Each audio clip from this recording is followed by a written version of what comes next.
ഒന്ന് doctor B Ashok. എനിക്ക് അദ്ദേഹത്തുമായിട്ട് നല്ല പരിചയമുണ്ട്. കാരണം അദ്ദേഹം ഇലക്ട്രിസിറ്റി ബോർഡിൻ്റെ CMD എന്ന് പറഞ്ഞ എനിക്ക് അദ്ദേഹമായിട്ട് നല്ല ഗുസ്തി ഉണ്ടായൊരു കാലഘട്ടം ഉണ്ടായിരുന്നല്ലോ. അതുകൊണ്ട് നന്നായിട്ട് അറിയാം. യാതൊരു രാഷ്ട്രീയവും വികസനത്തിന് ആവശ്യമില്ല എന്നാണല്ലോ അദ്ദേഹം പറയുന്നത്.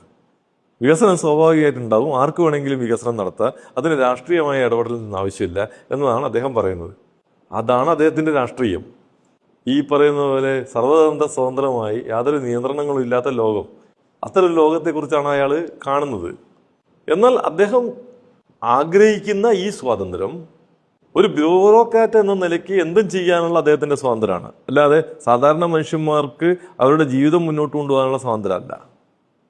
ഇപ്പം ഇലക്ട്രിസിറ്റി ബോർഡിൽ അദ്ദേഹം ചെയർമാനായി വന്നിട്ട് 2220 ഇലക്ട്രിക് വെഹിക്കിൾ വാങ്ങാൻ തീരുമാനിച്ചത് എന്തിൻ്റെ അടിസ്ഥാനത്തിലായിരുന്നു? അതിനകത്ത് എന്തെങ്കിലും കോസ്റ്റ് ബെനിഫിറ്റ് അനാലിസിസിൻ്റെ അടിസ്ഥാനത്തിലോ അല്ലെങ്കിൽ ബോർഡിന് എന്തെങ്കിലും ലാഭം ഉണ്ടാകും എന്ന് കണ്ടതിൻ്റെ ഭാഗമായിട്ടാണ്? അല്ലല്ലോ. അദ്ദേഹത്തിന് ടാറ്റ കൊടുത്തിട്ടുള്ള കമ്മീഷൻ്റെ അടിസ്ഥാനത്തിലല്ലേ? ടാറ്റ ഹാരിയറിൻ്റെ ഒരു കാറ് അദ്ദേഹത്തിൻ്റെ ഡ്രൈവറുടെ പേരിൽ എന്ന രൂപത്തിൽ സമ്മാനമായി വാങ്ങിക്കൊണ്ട് 2200 കാറിന് ഒരൊറ്റ കാറൊന്നും അല്ല, ഒന്നാം ഘട്ടത്തിൽ 10-65 കാറിനായിരിക്കും ഈ സമ്മാനം കിട്ടിയിട്ടുണ്ടാകുമെന്ന് ഞാൻ പ്രതീക്ഷിക്കുന്നത്. ആ നിലയിൽ കമ്മീഷൻ വാങ്ങിയിട്ട് പ്രവർത്തിച്ചൊരു മനുഷ്യനല്ലേ അദ്ദേഹം. ബോർഡിലെ ജീവനക്കാർക്ക് മുഴുവൻ ഒരു സുപ്രഭാതത്തിൽ അദ്ദേഹം യൂണിഫോം കൊടുക്കാൻ തീരുമാനിക്കുകയാണ്. കുൺസൈറ്റ് എന്ന് പറയുന്നത് നമ്മളൊന്നും അതുവരെ കേട്ടിട്ടില്ലാത്തൊരു കളറാണ് കുൺസൈറ്റ്.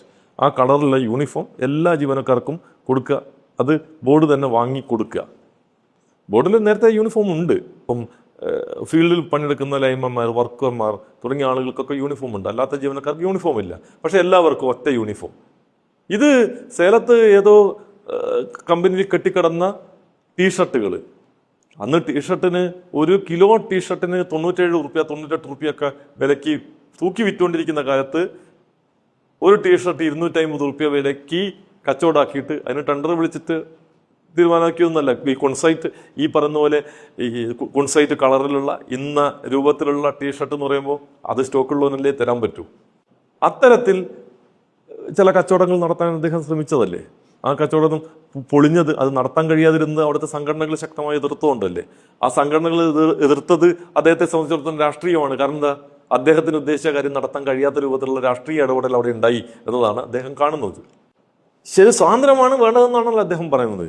മാതൃഭൂമി ചാനലിൽ 2022 മാർച്ച് മാസം 28-29 തീയതികൾ നടന്ന ദേശീയ പണിമുടക്ക് സംബന്ധിച്ചൊരു ചർച്ചയിൽ പങ്കെടുത്തതിനാണല്ലോ അദ്ദേഹം എനിക്ക് മെമ്മോ ഓഫ് ചാർജസ് തരികയും എൻ്റെ പേരിൽ നടപടിയെടുക്കാൻ തീരുമാനിക്കുകയും ചെയ്യുന്നു. ഒരു ഘടകം, ഒരു ചാനലിൽ ഒരു സംഘടനയുടെ പ്രസിഡന്റ് എന്നുള്ള നിലയ്ക്കാണ്, അല്ലാണ്ട് വ്യക്തിപരമായിട്ടല്ല. KCB ഓഫീസേഴ്സ് അസോസിയേഷൻ്റെ പ്രസിഡന്റ് എന്ന നിലയ്ക്ക് ആ സംഘടനയും കൂടി പിന്തുണയ്ക്കുന്ന ഒരു പ്രക്ഷോഭത്തിന് വിശദീകരിക്കാൻ വേണ്ടി ഒരു ചാനൽ ചർച്ചയിൽ പങ്കെടുത്തതിന് മെമ്മോ ഓഫ് ചാർജ് തന്ന വ്യക്തി ഇപ്പൊ പറയുകയാണ് ഏത് ഉദ്യോഗസ്ഥനാണ്, ഉദ്യോഗസ്ഥന്മാർക്ക് സ്വാതന്ത്ര്യം വേണം, എന്തും പറയാൻ പറ്റണം. എന്താ പറയുന്നത്? മുഖ്യമന്ത്രിയെ അധിക്ഷേപിച്ച വർത്തമാനം പറയുന്നത്, അല്ലാതെ അദ്ദേഹം വർത്തമാനം പറയുന്നത് ഏതെങ്കിലും ഒരു നയത്തെ വിമർശിക്കുകയല്ല, വ്യക്തിപരമായി അധിക്ഷേപങ്ങൾ ചെയ്യുകയാണല്ലോ. അപ്പോൾ അദ്ദേഹത്തിൻ്റെ ഈ നിലപാടുകൾ മുഴുവൻ ഇരട്ടത്താപ്പാണ്. എന്തിന്? ബോർഡിൽ മാത്രമല്ലല്ലോ, ബോർഡിന് പുറത്തു പോയിട്ടും അദ്ദേഹം തുടർന്ന് ഇതേ സമീപനം തന്നെയല്ലേ. അദ്ദേഹം വെയർഹൗസിംഗ് കോർപ്പറേഷൻ MDക്ക് കൃഷി വകുപ്പിൻ്റെ സെക്രട്ടറിയായി ചാർജ് എടുത്ത ഉടൻ തന്നെ ഒരു ഡയറക്ഷൻ കൊടുക്കുകയാണ്. ഡയറക്ഷൻ എന്താ? കൃഷി വകുപ്പ് സെക്രട്ടറിയുടെ ഓഫീസിലേക്ക് ഒരു കാറ് ഉടൻ തന്നെ വാടകയ്ക്ക് വാങ്ങിയെത്തിക്കണം എന്നാണ്. വാടകയ്ക്ക് എത്തിക്കണം. വെയർഹൗസിംഗ് കോർപ്പറേഷൻ MD അതിന് ഒരു കാറ് വാടകയ്ക്ക് എടുക്കണമെങ്കിൽ അതിനൊരു നടപടി പൂർത്തിയാക്കി വാടകയ്ക്ക് കൊടുക്കല്ലേ വേണ്ടത്. അതിനാവശ്യമായ കൊട്ടേഷൻസ്, 3 കൊട്ടേഷൻസ് ആര് സംഘടിപ്പിക്കുന്നു? ഈ ബി അശോക് തന്നെ കളക്ട് ചെയ്യുന്നു. നമ്മുടെ കൃഷി വകുപ്പിന്റെ സെക്രട്ടറിന്റെ പണിയാണേ ഏത് വെയർഹൗസിംഗ് കോർപ്പറേഷനിലെ ഒരു ടെൻഡറിൽ ആവശ്യമായ കൊട്ടേഷൻ സംഘടിപ്പിക്കൽ. 3 കൊട്ടേഷൻ അദ്ദേഹം സംഘടിപ്പിക്കുന്നു. ആ സംഘടിപ്പിച്ച കൊട്ടേഷൻ അദ്ദേഹത്തിന്റെ ഓഫീസിലെ മെയിലില് വെയർഹൗസിംഗ് കോർപ്പറേഷൻ MDക്ക് അയച്ചു കൊടുക്കുന്നു. എന്നിട്ട് അതിൻ്റെ അകത്തെ ലോവസ്റ്റ് ആയിട്ടുള്ള ആള്, ലോവസ്റ്റ് എന്ന് പറഞ്ഞാൽ ഇയാൾ തന്നെ എഴുതി തയ്യാറാക്കിയ കൊട്ടേഷൻ ആണല്ലോ, അതിന്റെ ലോവസ്റ്റ് ആൾക്ക് കരാർ കൊടുക്കണം എന്ന് ഓഗസ്റ്റ് 1-ാം തീയതി ഡേറ്റ് വെച്ച് വിത്ത് എഫക്റ്റ് വെച്ച് കരാർ കൊടുക്കണം എന്ന് നിർദ്ദേശിക്കുന്നു. ഓഗസ്റ്റ് 1-ാം തീയതി ഡേറ്റ് വെച്ച് കരാർ കൊടുക്കുന്നു. അന്ന് മുതൽ അതിന് വാടകയ്ക്ക് വണ്ടിക്കുള്ള വാടകയും കൊടുത്തിട്ടുണ്ടാവണം. അത് കൊടുത്തിട്ടുണ്ടോ ഇല്ലയോ എന്ന് എനിക്കറിയില്ല. ജൂലൈ 20-ാം തീയതി ഡേറ്റിലാണ് കൊട്ടേഷൻ കിട്ടുന്നത്. ജൂലൈ 20-ാം തീയതി ഡേറ്റിൽ ലോവസ്റ്റ് കൊട്ടേഷൻ കിട്ടിയ വണ്ടി രജിസ്റ്റർ ചെയ്യുന്നത് ഓഗസ്റ്റ് 4-ാം തീയതിയാണ്. അതായത് അദ്ദേഹത്തിന്റെ ഓഫീസിൽ നിന്ന് അദ്ദേഹം അയച്ചു കൊടുത്ത കൊട്ടേഷനിലെ ഡേറ്റ് അങ്ങനെ ഒരു വണ്ടി ഇല്ല. ഒരു വണ്ടി രജിസ്റ്റർ ചെയ്യുന്ന ഓഗസ്റ്റ് 4-ാം തീയതി രജിസ്റ്റർ ചെയ്യുന്ന ഒരു വണ്ടിക്ക് ജൂലൈ 20-ന് കൊട്ടേഷൻ കൊടുക്കാൻ ആർക്കും പറ്റില്ലല്ലോ.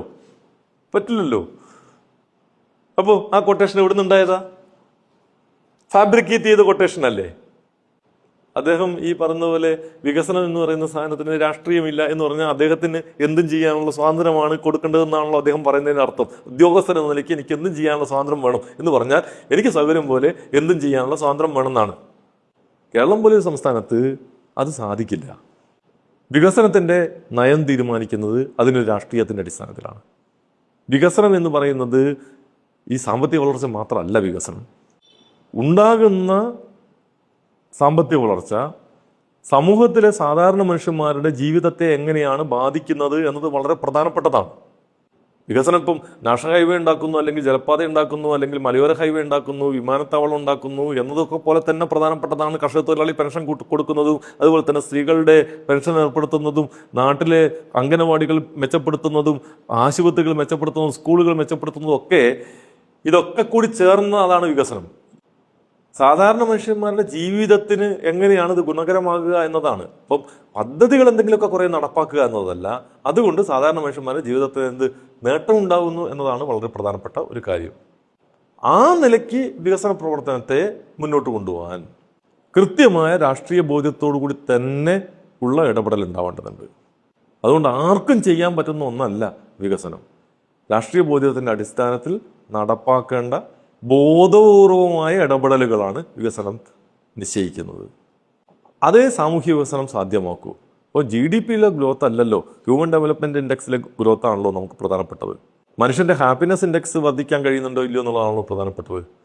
ശരിയാണ്, മനുഷ്യരുടെ സ്വാതന്ത്ര്യം വളരെ പ്രധാനപ്പെട്ടതാണ്. പക്ഷേ സ്വാതന്ത്ര്യം എന്ന് പറയുന്നത് നേരത്തെ പറഞ്ഞിട്ടുള്ളൊരു ഡെഫിനിഷൻ ഉണ്ട്. എൻ്റെ മുക്കും തുമ്പ് വരെ മാത്രമേ നിങ്ങളെ സ്വാതന്ത്ര്യം നിൽക്കുന്നുള്ളൂ എന്നതും കൂടി കാണണം. സർവതന്ത്ര സ്വതന്ത്രമായി എല്ലാവരുടെയും മേലെ ബുൾഡോസർ കയറ്റിക്കൊണ്ട് സ്വാതന്ത്ര്യം ആഘോഷിക്കുന്ന ചില ബ്യൂറോക്രാറ്റുകളുണ്ട്. ആ ഗണത്തിൽപ്പെടുന്ന ആളാണ് ഡോക്ടർ B. അശോകൻ.